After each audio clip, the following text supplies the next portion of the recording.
अगर हमारे 5 से 10 एमपी कामयाब हो जाते तो क्या कोई वक्फ का बिल ला सकता था पार्लियामेंट में?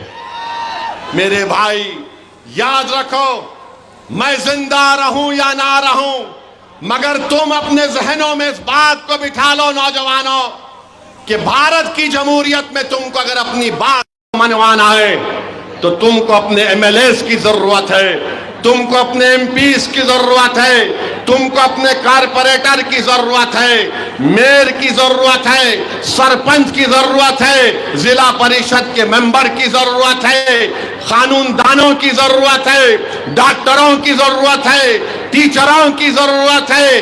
अरे हर मैदान में हमको अपना मौक़िफ़ बनाना है। सिर्फ यही नहीं है कि हम सिर्फ जलसों में आकर नारे लगाकर खुश होकर चले जाएं। नौजवानों, भारत के मुस्तकबिल में इन तमाम मैदानों में हमको अपना एक मुकाम पैदा करना है। बड़ी खबर निकलकर सामने आ रही है। एआईएमआईएम मजलिस इत्तेहादुल मुस्लिमीन देश की राजधानी दिल्ली में चुनाव लड़ने का फैसला लिया गया। उसके बाद से ही पूरे देश के राजनीतिक गलियारों में अलग खलबली देखने को मिल रही है।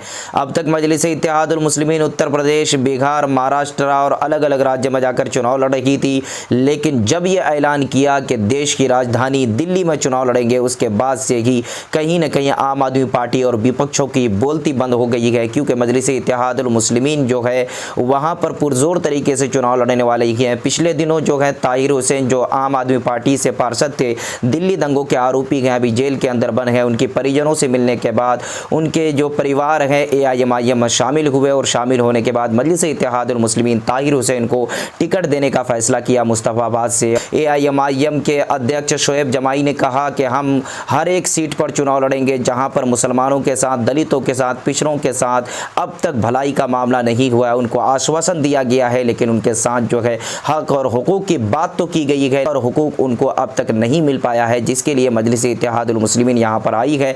बाकी एआईएमआईएम के वरिष्ठ नेता इम्तियाज जलील ने क्या कुछ कहा है, वीडियो को आखिर तक देखिए, कमेंट बॉक्स में जाकर अपनी राय को जरूर बताइए। तो दोषी की क्या, वो तो कह रही है कि अगर जिसने ताहिर हुसैन को वोट दिया उसने दिल्ली दंगों का सपोर्ट किया और आईबी के ऑफिसर अंकित शर्मा। मैं भारतीय जनता पार्टी से पूछना चाहूंगा कि साध्वी प्रज्ञा सिंह कौन है, इसका खुलासा भी कर दे। उनका रोल किस चीज में था, कौन से क्राइम के अंदर था, ये क्लियर करवा दे, उनको जवाब मिल जाएगा। आखिरी सवाल है कि अगर दिल्ली में चुनाव लड़ना ही था तो ताहिर हुसैन के अलावा और कोई चेहरा नहीं हो सकता था? है ना, और भी है ना, और भी है, और भी चेहरे आएंगे उसमें। जिसपे आरोप लगाए दिल्ली दंगों का, किसी को उठाना कितना जायज है? ये तो हमारा इख्तियार है ना कि हम किसको दें करके उसमें। अब ऐसा नहीं है कि हम जाके है तो तिहाड़ जेल के अंदर ढूंढ रहे हैं कि और आइए करके उसके अंदर। भाई हमको ऐसा लगता है कि ताहिर हुसैन साहब के साथ नाइंसाफी हुई है। उनके परिवार की बातों से हमको लग रहा है अदालत किस तरीके से काम कर रही है। आज इलाहाबाद हाई कोर्ट के जज का आप वक्तव्य सुन लीजिएगा तो आपको समझ में आ जाएगा कि उनकी जहनियत कैसी हो चुकी है।